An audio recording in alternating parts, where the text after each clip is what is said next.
Fala galera, beleza? Aqui é Viver Dividendos. Hoje dia 2 de setembro de 2024. Nós vamos trocar uma ideia aqui agora sobre algumas vendas que eu fiz aqui no blog. Eu tenho uma carteira aqui pública e algumas, né? Vamos dizer assim. Não é um post assim muito comum de se ver por aqui. Eu sou uma ponta mais compradora do que vendedora na bolsa, mas às vezes a gente tem que corrigir um pouco o rumo do navio, né? E essa aqui é a nossa ideia hoje. Então vamos trocar uma ideia, vou explicar alguns pontos aqui de forma assim, talvez até um pouco corrida, né? Porque foi um monte de ativo que eu tive que vender. Eu geralmente gosto às vezes de debruçar um pouco melhor do porquê que eu estou vendendo o ativo, assim como às vezes eu me dedico para poder explicar o porquê que eu estou comprando. É importante também a gente saber por que está saindo daquela posição. Mas devido à quantidade de ativos, vocês vão dar uma olhada aqui no post, eu tive que fazer uma liquidação geral aí na minha carteira. A maioria desses ativos aqui que vocês podem ver, ó, liquidei Colgate, DocuSign, Twilio, Autodesk, O'Reilly, Shopee e a Unity. Foram aí ao todos 8 ativos, né? Desses 8, eu acredito que talvez ali o que eu já estava meio que na programação para alguns ali, talvez até do trader de valor, né? Mas assim, da minha carteira pública que eu liquidei foi a Colgate, que eu estava meio que já pensando em tirar a Colgate da minha carteira. Por que eu estava pensando em tirar a Colgate? Bom, retorno, cara. Eu estou fazendo uma reestruturação aqui na minha carteira pública. Para quem não conhece, minha carteira pública fica aqui, ó, nesse link carteira no alto. A gente tem uma carteira aqui que eu coloco, que é uma carteira pública de ações. Eu construí ela. Na verdade, comecei a construir ela em 2014 e ao longo desse tempo fui adicionando ativos. Tem que até dar uma organizada aqui, porque tem ativo que nem está aqui mais. Por exemplo, Coca-Cola ainda está aparecendo aqui. O Walmart eu vendi também recentemente, eu fiz até um vídeo falando, mas ele ainda não saiu daqui. E nós temos aí a Colgate, que eu acho que eu já até removi a Colgate daqui. A Coca-Cola ficou faltando. Mas enfim, eu acabei vendendo a Colgate. Eu quero explicar um pouquinho dela, né, sobre ela, para depois a gente entrar na minha carteira de trader de valor, que eu também vou dar uma organizada nela. Tem alguns ativos aqui que não estão mais constando ali nela, beleza? Vamos lá então, vamos voltar aqui para o post para a gente ter uma noção. Eu coloquei aqui duas empresas bem parecidas aqui uma com a outra, né, que é a Colgate com a Procter & Gamble. E para vocês terem uma noção assim, né, a nível de retorno que cada uma me ofereceu, enquanto que lá na Colgate, ao longo desde 2014, eu tive aí 15% de retorno, na Procter & Gamble eu já retornei quase praticamente todo o valor que eu investi na Procter & Gamble ao longo desse tempo. Isso me dá um retorno de 8,44 ao ano na Procter & Gamble, enquanto que na Colgate é muito pífio o retorno, foi muito baixo o retorno da Colgate, de 1,62. Tudo bem, as duas ali são uma empresa que eu não esperava retornos magníficos, porque são empresas assim que, grandes marcas, né, resilientes à crise, e são daquele tradicional varejão, né? Então assim, você não vai ver um crescimento absurdo nessas empresas, né? É muito difícil você ver 2 dígitos de crescimento, a não ser que tenha alguma coisa específica. Mas assim, de modo geral, cara, a Colgate me desempenhou muito mal pela minha expectativa. Eu esperaria algo em torno aí de 8, beirando aí no pior cenário 6% ao ano, mas 1,62 foi muito baixo. Tanto é que é uma empresa que eu nem cheguei a aportar assim uma grande quantidade de ação nela. Tem outros ativos ali que estavam me retornando muito mais e por isso eu tinha uma posição até um pouco maior nesses ativos, né?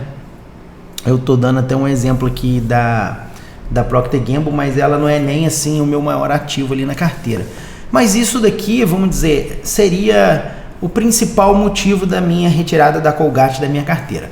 Bom, aí você pode estar se perguntando, mas e aí, Vivi, você acha que a Colgate ficou ruim?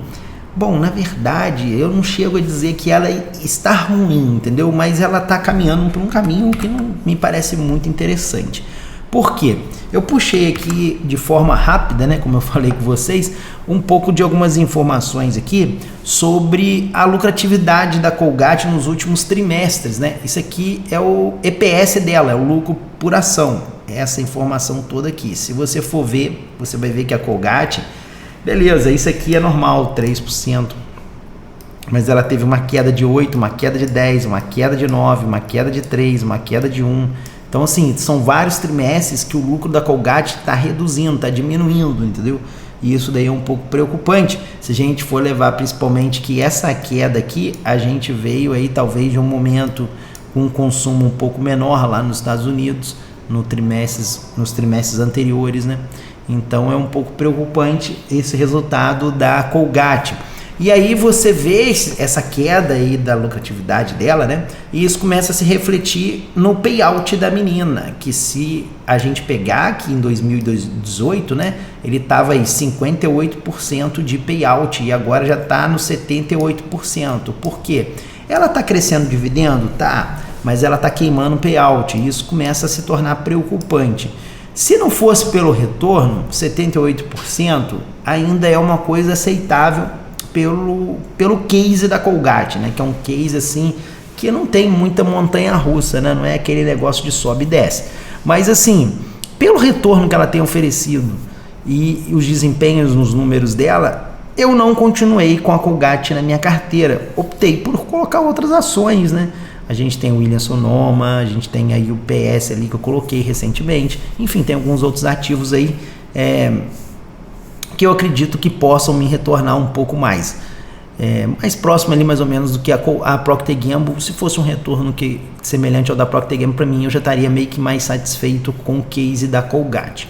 Que é aquilo que eu falei, você tem que também tentar entender quando você compra uma ação, qual a perspectiva, como funciona aquela empresa, né? Porque senão, se você quer fazer uma perspectiva, vamos dizer assim, com aquelas ações que eu tenho do trader de valor lá, comprei aquelas ações que são de alto crescimento, e aí eu quero isso, vou lá e compro a Colgate. Cara, não vai rolar, você precisa entender que a Colgate não é esse perfil de empresa, é outro perfil. Então é um pouco de... Eu sei disso, então por isso que eu estou martelando aqui nessa questão aí novamente com vocês. Uma outra coisa que me preocupou também é o mix de produto da Colgate que ficou estagnado ali entre Colgate e Palmolive. A empresa parece que não tem feito assim grandes inovações e tem focado muito no público de mais baixa renda. Quando você vai no supermercado, seja aqui ou lá fora, você vê que os produtos da Colgate, eles estão mais atrelados a produtos simples, entendeu? Enquanto que você vê a Procter Gamble com a Oral-B, que eu vejo que é a principal concorrente da Colgate, trazendo produtos com uma embalagem, né, vamos dizer assim, né, entre aspas, né, não é só a embalagem em si, mas assim, com uma venda de uma marca mais forte, entendeu? Mais premium. E isso a longo prazo traz um retorno maior para a Procter Gamble e o fato desse retorno tá sendo positivo é isso aqui, cara. Ó, os números não vão te deixar, não vão mentir, né? 99% aí que eu tô com a Procter Gamble, isso daí aconteceu porque a Procter Gamble tem entregue resultado, não só na questão desse mercado de higiene pessoal, né? Como também em outras áreas. A Procter Gamble tem outros negócios, né? Então, assim, não dá para comparar a Procter Gamble sozinha contra a Colgate, a Colgate tem um número muito menor de marcas ali no seu guarda-chuva, né? Mas assim, falando especificamente da parte de higiene pessoal, a Colgate deixa muito a desejar, cara. Você pega, por exemplo, assim, poxa, fio dental. Eu praticamente não uso fio dental da Colgate, entendeu? Pasta de dente, escova de dente, eles também estão perdendo muito mercado, cara. Porque lá na Europa, o pessoal tá usando muito aquelas escovas, eles até fizeram uma versão daquelas escovas de madeira, né, e tal, mas acabou não emplacando muito lá. Você vê, enquanto tem outras marcas lá, suíças, da Suécia e da própria Alemanha, lá na Europa, você vê grandes marcas, vê grandes opções de marcas locais, né, e você vê lá uma escova da Colgate, eu observava isso, eu via que a saída era menor, entendeu? Que eu olhava a prateleira, eu tava ali comprando com frequência. Depois veio a pegada das escovas elétricas, uns 2 anos, 3 anos mais ou menos ali fora na Europa, começou a pegada das escovas elétricas e a Colgate também ficou um pouco para trás, cara. A Oral-B nossa, engoliu os caras. Eu até comentei isso em alguns vídeos aqui para trás da minha insatisfação, fiz alguns posts aqui no blog falando um pouco sobre isso. Mas enfim, isso aqui é um compilado aí de problemas que eu estou listando da Colgate e de por que eu estou retirando aí, vamos dizer, a Colgate da minha carteira, né? Esse seria, assim, um dos motivos, né? Então, quando eu não vejo uma perspectiva muito boa na empresa e os números dessa empresa também estão aí começando a capengar, já não começa a desempenhar muito bem, eu já começo a meio que cogitar colocar essa empresa na geladeira. Como eu estou tendo que fazer essa reestruturação na minha carteira pública, eu aproveitei e joguei a Colgate ali nesse balaio e liquidei ela. Colgate não está mais na minha carteira, é uma empresa antiga que está aqui, ó, poxa, está comigo há muito tempo, cara. Deixa eu ver aqui, ó, lá em 2014, meu amigo, ó, quando eu comprei ela, olha só, vamos lá, ó, Walmart, quicou fora da minha carteira. A Bolsa de Chicago, cara, continua. A Bolsa de Chicago é um excelente ativo, um dos melhores ativos que eu tenho aqui a nível de retorno. É muito bom a Bolsa de Chicago. Eu compraria mais, tanto é que eu comprei até mais esses dias aí. Eu fiz até um post aqui falando sobre a Bolsa de Chicago, ganhei muito dinheiro com a Bolsa de Chicago. A Roche, né? Roche não, é Roche, né? Tô confundindo aqui. A Roche, que é uma empresa farmacêutica. Eu acabei tendo que vender ela porque ela entrou no mercado OTC, era uma empresa legalzinha, até maneira.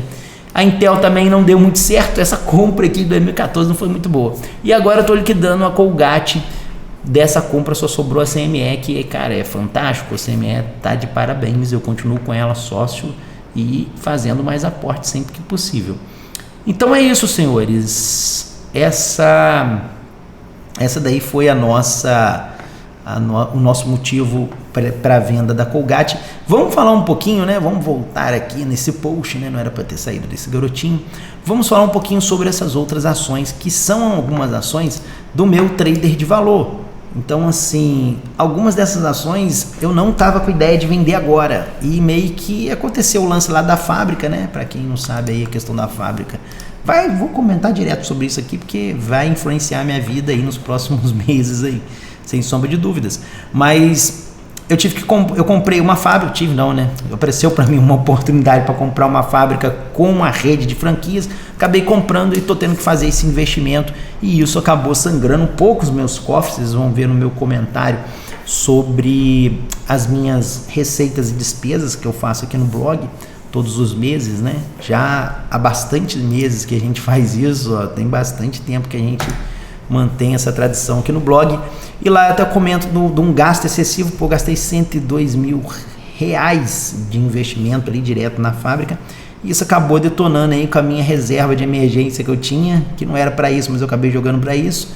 E acabei tendo que liquidar algumas dessas ações que eu tava ali guardando. Era uma brincadeira, né? Tipo assim, a série do trader de valor que eu tava fazendo, né? Era uma série sobre... Não vou conseguir abrir ela aqui agora porque eu acho que não tem link. Mas, enfim, era meio que uma brincadeira que a gente estava montando aqui no blog, né? E acabou que vou ter que talvez interrompê-la de forma brusca, né? Mas, enfim, acontece, era um risco que eu tinha. Algumas ações já estavam retornando positivo, outras estavam no negativo. Mas vamos falar um pouquinho sobre algumas dessas ações que eu vendi. Algumas aqui, talvez eu até estava já pensando em vender, entendeu? Mas vamos puxar aqui na ordem aqui, né?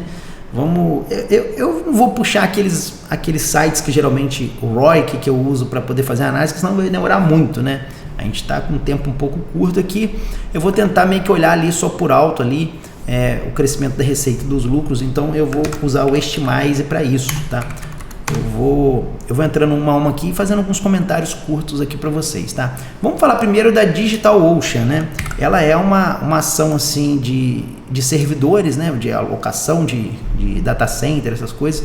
Tem tido um crescimento aí maneiro, ó, 27%. Não é uma ação que eu venderia, eu tive que vender por causa da questão dos gastos, né? E estava aí com bom crescimento aí na receita. O EPS dela também estava crescendo muito bem. Era uma empresa que já estava começando a virar lucrativa já desde de alguns trimestres para trás. E isso era muito bom, entendeu? Então assim, ó, já estava com 49 centavos, tinha batido um recorde de lucratividade, com aumentos muito expressivos. É uma ação que eu continuaria e aportaria mais na DigitalOcean. Mas, infelizmente, tivemos que interromper aí nossa relação, nosso compromisso com eles. Outra ação aqui é a DSK, que é a Autodesk. Comprei recentemente aqui na nossa carteira. A Autodesk, ela já é uma empresa um pouco mais antiga, ela é a fabricante do AutoCAD, para quem lembra aí mais ou menos, ela faz outros produtos, tem vídeos, todas essas ações que eu estou falando com vocês aqui, tem vídeos sobre elas aqui no canal, explicando o case, o porquê que eu comprei, falamos lados positivos, negativos. Quando eu voltar a fazer um trader de valor, eu vou voltar com essa carteira do trader de valor, tive que interromper ela, mas eu vou voltar. Quando eu voltar com um trader de valor, eu vou trazer algum desses ativos de novo na minha carteira aqui, porque eu gosto dos ativos, eu acredito nos ativos, entendeu? Alguns deles, outros ali não saíram muito bem não, mas a gente vai comentar aqui. Mas olha, a Autodesk era um ativo que eu manteria na minha carteira e aportaria mais. Eu acredito no case da empresa. Crescimento de 9%, não vai ver aquele crescimento de 2 dígitos que estava antes, mas eu acredito que é uma empresa que já tinha um histórico maneiro de lucro, entendeu? Já estava dando lucro e você vê que ela tem uma rentabilidade legal, ó, 2 dígitos de crescimento na rentabilidade dela. É um case assim resiliente a nível de substituição, é difícil de você substituir. No vídeo de compra da Autodesk eu falei um pouco sobre esse ponto positivo da Autodesk, então era uma ação que eu não tiraria da minha carteira. DocuSign, vamos falar da DocuSign. DocuSign é aquela empresa que cuida de assinatura de documentos eletrônicos. Às vezes você vai assinar um contrato, aí geralmente o cara te manda um link da DocuSign. DocuSign, cara, tava crescendo aí bem a receita. A DocuSign era uma empresa que eu colocaria ali, vamos categorizar essas empresas aqui, tipo assim, aportaria mais, vamos colocar assim, holding, né? Buy, holding e sell, vamos dizer assim. Não quer dizer que sinceramente vai ser isso, entendeu? Mas ou quarentena, né? Observação. DocuSign é uma empresa que estaria no meio termo ali do negócio, né? Então, assim, crescimento legal da receita, mas se eu não me falha a memória, cara, eu não me lembro muito bem dos números da DocuSign. Mas, enfim. Ó, DocuSign já tinha há algum tempo já mostrado uma certa lucratividade, mas por que eu colocaria a DocuSign talvez um pouco ali em hibernação? Por conta do case dela ser muito concorrido. Você vê que tem alguns momentos, ó, que ela estava meio que encontrando um pouco de dificuldade para crescer essa lucratividade dela, crescer esses lucros. Porque a barreira de entrada da DocuSign é pequena, não é grande. Então, se você tem uma empresa, você tem um serviço ali focado no DocuSign, você quer migrar isso para um outro servidor, para uma outra empresa, é tranquilo, não é complicado de se fazer, entendeu? Então, tem esse problema. E cada vez mais vai se popularizando essa tecnologia e vai sendo um pouco mais complicado para DocuSign. Então, aqui, ó, billings, os faturamentos deles aí, né? Mas, enfim, vamos lá, vamos para o próximo, senão a gente fica agarrado aqui muito tempo. O'Reilly, pô, rapaz, essa aqui era linda, essa ação aqui, era muito maneiro. Ó, O'Reilly é uma empresa de autopeça, né, cara? Eu comprei ela meio que assim, pô, fiz estudo de caso dela, falei assim, cara, será que essa empresa já tinha entrado na GPC, uma outra empresa de autopeça, mas com foco um pouco diferente da O'Reilly, né? O'Reilly não é distribuição de dividendos, ela reinveste sempre ali. Eu fiquei meio com o pé atrás, né?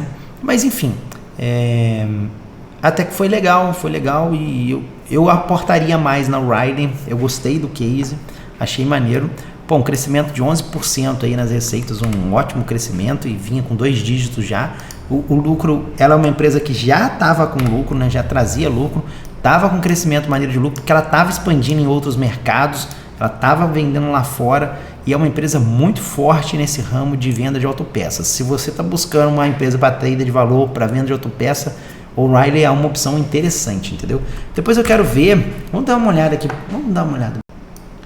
Aqui, ó, deixa eu só arrumar aqui. Deixa eu voltar aqui para o mês passado.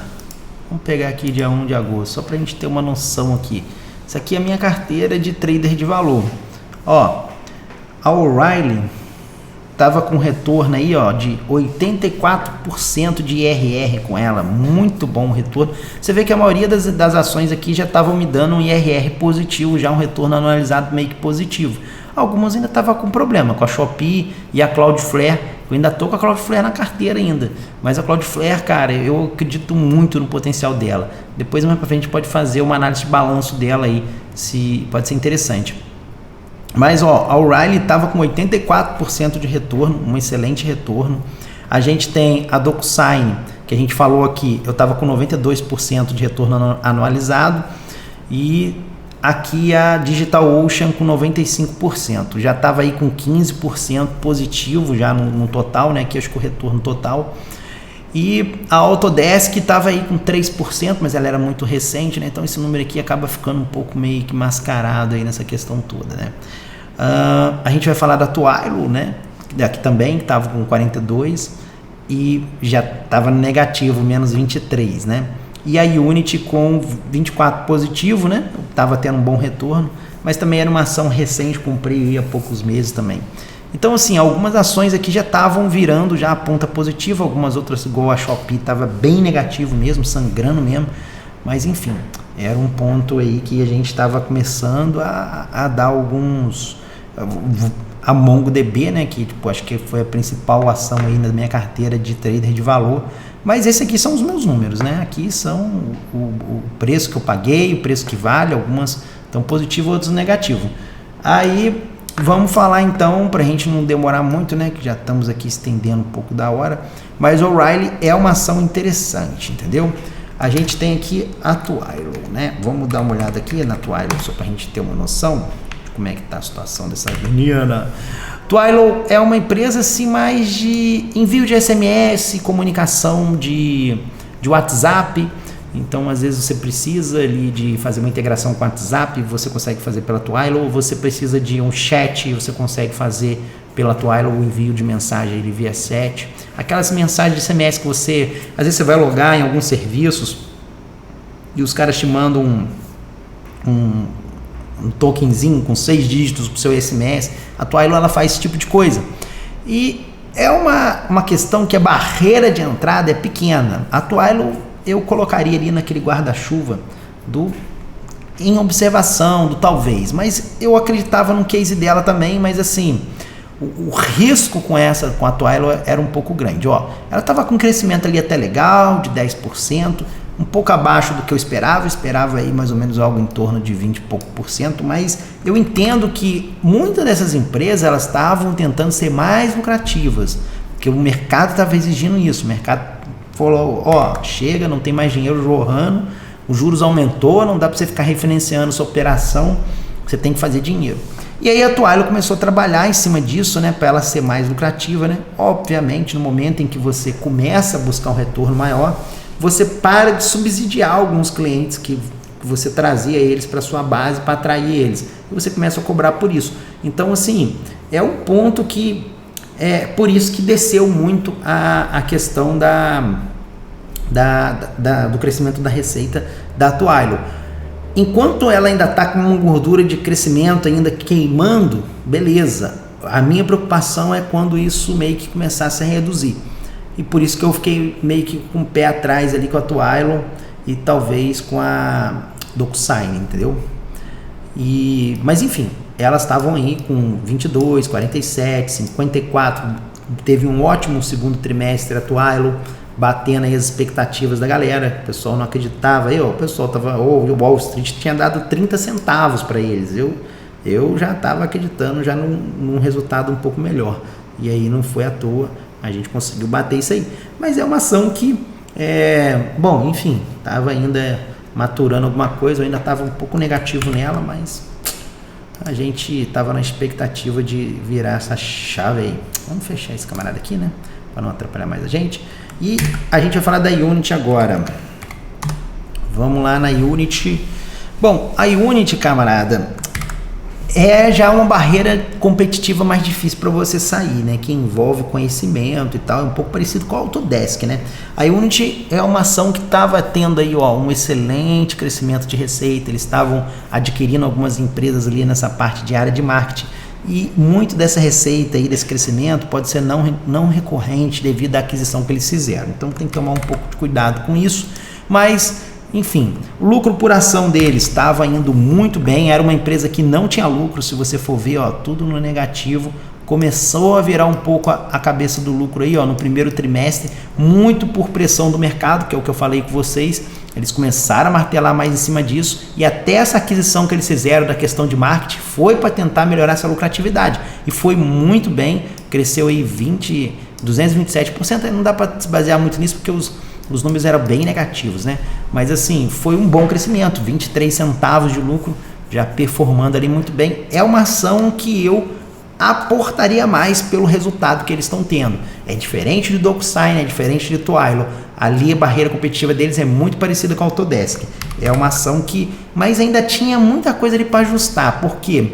A lucratividade deles podia ser um pouco maior. O problema é que, tipo assim, a Unity, ela meio que paga muito a equipe dela técnica ali, talvez para tentar reter esses talentos. Ela despejava muita grana no colo dessa galera e acabava ferindo os acionistas com isso. Então era uma ação que eu tinha meio um pezinho atrás com isso. Mas enfim, nada muito preocupante. Acho que talvez de todas aqui, né, de todas essas ações aqui, a que estava me desagradando mais, que eu tipo assim, estava até pensando já em vender mesmo, independente de ter que precisar ou não, já estava meio tipo assim, pô cara, acho que eu vou liquidar essa ação e colocar outra no lugar. Era a Shopee. A Shopee estava indo muito mal na minha visão, cara, teve uma queda muito grande, com um crescimento de 5% para uma empresa de trader de valor, é muito ruim. Tem que ter pelo menos ali, ó, eu coloco ali, se você não está passando por um momento igual geralmente eles estão passando, pelo menos aí uns 25% de crescimento aí. Aí beleza, com essa situação toda que eles estão passando, momento de taxa de juros alta, reestruturando ali o negócio, consideraria ali mais do que uns 10, 11% ali de crescimento de receita para um trader de valor. Mas 5% achei muito pouco. Já estão projetando um crescimento aqui, ó, de 2%, ó. Vai ser péssimo o crescimento da Shopee. E uma vez que esse crescimento começa a cair, e foi uma queda muito vertiginosa, né, comparado com os períodos anteriores, isso daí vai refletir um pouco no lucro da empresa, né? Beleza, né? A gente vê aí que era uma empresa que estava no negativo, né? E começou a virar a ponta positiva agora, mas olha só, ela não está tendo vida fácil. 1,1 de lucro, caiu para 68, subiu para 83, ainda não conseguiu superar o quarto trimestre de 2022, muito por conta das festas comemorativas, aquelas coisas todas, né? O quarto trimestre geralmente tende a ser um pouco melhor para eles, né? Mas enfim, a lucratividade da Shopee não está indo muito bem, né? Que era o que o mercado esperava para poder ter um retorno ali, né? Na ação, né? Então era uma preocupação do mercado. Então acho que são esses pontos aí, né? Para a gente comentar sobre essas ações aí, né? Deu uma passada geral aí do como é que está a situação de cada uma dessas empresas, se eu vendi mesmo porque eu tive que vender, ou se eu vendi porque eu quis. Acho que daqui que eu vendi mesmo porque eu queria seria a Colgate, né? E a Shopee, que seriam as duas mais problemáticas ali para mim. Algumas dessas outras aí, talvez algumas eu esperaria um pouco mais, né? Para poder vender, e outras eu estaria aportando mais, porque são empresas que estavam tendo bons resultados, bons números, né? Mas a vida é isso aí, meu amigo, não tem como, a gente não dá eu não esperava essa oportunidade de investimento, e a gente, quando aparece algumas coisas na vida, a gente vai ficar pensando muito, né? Pegar e executar. Então foi isso, né? Um post aí sobre vendas, né? Não é muito comum por aqui, mas de vez em quando acontece, a gente nem sempre acerta em tudo, e algumas desses momentos a gente tem que meio que ir ajustando para não virar um sócio torcedor, né? Você às vezes não sabe o que é um sócio torcedor. Tem um post que é esse aqui, ó, torcedor. Cadê? Aqui, ó, não invista na bolsa como um sócio torcedor. Dá uma lida nesse post aí que você vai entender quando eu fico falando para você não ser um sócio torcedor. E às vezes acontece da gente não conseguir acertar todas, né? A gente vai e meio que trabalha ali para corrigir o custo do navio. Agradeço a todos que ficaram até aqui e acompanharam aí a minha visão, meu compartilhamento de ideias sobre minha reestruturação da carteira, e espero que tenha ajudado você aí a entender um pouco melhor sobre o mercado, né? Sobre algumas empresas dessas daqui que a gente falou, talvez você também tenha na carteira, né? Eu vou ficando por aqui, agradeço a todos, um abraço e até a próxima.